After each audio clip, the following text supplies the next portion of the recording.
candidate. But the interesting question they had, and you interjected when I think they asked one of the minor candidates about trading with Cuba. This bothers me. And you interjected, and I was so thankful. But the press is not honing in on this. This is really crucial. And you said they're one of 4 countries that we do not trade with, and that's because of your experience in the Congress and the committee that you're on. Explain that a little bit more, because that needs to be emphasized. Well, thank you for asking, and normally on a debate like that, you don't just interject out of hand, but this was such an egregious comment that I had to say something about it, and the issue is, should we now start trading with Cuba?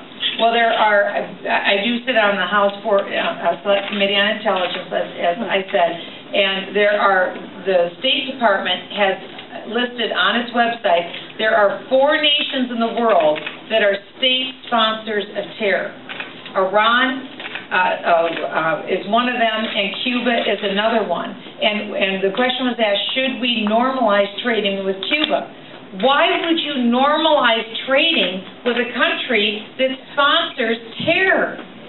Cuba, there's reports that have come out that Cuba has been working with another terrorist organization called Hezbollah. And Hezbollah is potentially looking at wanting to be a part of missile sites in Iran. And of course, when you're 90 miles offshore from Florida, you don't want to entertain the prospect of hosting bases or sites where Hezbollah could have training camps or perhaps have missile sites or weapon sites in Cuba. This would be foolish.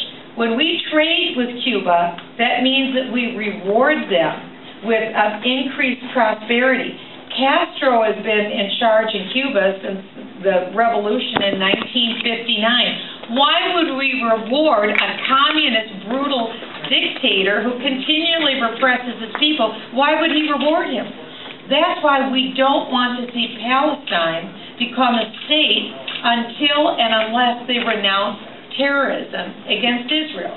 That's the problem with Cuba. And there are so many people, we were in Florida where the debate occurred, and there are so many people in Florida that are Cuban American whose family members who fled Cuba during the takeover by Castro and who lived with the terror of that time and whose family members still are down in Cuba living with that terror. You see, that's again, and I'm glad you brought this up, that's why we have to have a president who understands the problems that are going on internationally. Because we can't have someone in that position who fails to appreciate what it means to be a state sponsor of terror. There are very few nations that are designated that way, and to think that we would open up and trade with them is absolute foolishness. So that's why it's imperative that our nominee for president understands the times that we live in, and then further, knows what to do, and third, has the political courage to do these very tough things that have to be done. Because here's something else. Within 5 years, the International Monetary Fund tells us that we will no longer, the United States, will no longer be the #1 economic powerhouse in the world. Who will that country be? That's right. China will be the #1 economic powerhouse. Here's where this is so important. The United States, as recently as the beginning of Ronald Reagan's term, was the #1 creditor nation in the world. We were the country with all the money. We were the country that was loaning to all the countries in the world. Now today, under Barack Obama, we are the largest debtor nation in the world. No other country has ever been more in debt than the United States of America. And so we continue to spend more money than what we take in. What does that mean? When we're the borrower, we're the servant to the lender. So we're paying countries like China interest on the debt, right? The debt that we owe. It was only about a month or so ago that China announced they were building their first aircraft carrier. Guess who paid for that aircraft carrier? We did. China's buying all sorts of fighter jets. Who's paying for those fighter jets? We are. We're told by 2020, 9 years from now, we'll be paying for all of their army. We'll be paying for their military weaponry. Now think of this. Here we are we're losing that status of being the economic powerhouse. So we will be in a situation where we have to make a decision. Do we want to build up our military, or do we cut back on something else? And so in the meantime, all of the interest on our debt will be going to build up someone else's military. Is this a future that we want to look at for our children? No. That's not the country our parents gave us. That's why this is so imperative right now that we don't settle on a candidate. Because I'm just here to tell you, Barack Obama will be a one-term president. He will. He will not have a second term. The country has already made up its decision. I am convinced of it. The issue is, who will be our nominee? Will it be someone who understands these issues so that they will go and fight for them, or will we have a compromise candidate? Because we have candidates who have said that when it comes to Obamacare, that their plan is to issue an executive order or to issue a waiver.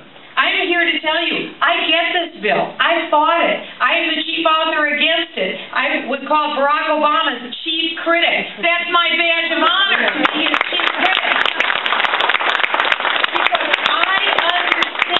Some of the other candidates do not. The only way to get rid of Obamacare is to rip it out root and branch. That's the only way it can be done. It's like here in Iowa. If you have a thistle seed, the only way that thistle is going to go is you rip it out root and branch. Same thing with Obamacare. That's why we can't settle. And 2012 is it. We will have socialized medicine forever and ever and ever in this country unless we get it out in 2012. So if you have candidates tell you now when they're on stage that they're going to deal with Obamacare by an executive order, I think you should be forewarned. They're not going to repeal Obamacare. And that will change this country forever. And that's why this election is so key. You have to have a candidate who's not just going to wait and sit behind their desk and say, okay, after you do all the work, Congress, and bring me the bill, then I'll sign it. I'll be glad to sign that repeal bill. It's not going to go away like that. It's going to take a president that goes out and recognizes this will be like pushing a rock up a hill to get this thing passed. I've got the will and the spine to do this fight. I'm up for this fight. But we've got to have a candidate. Again, we don't settle.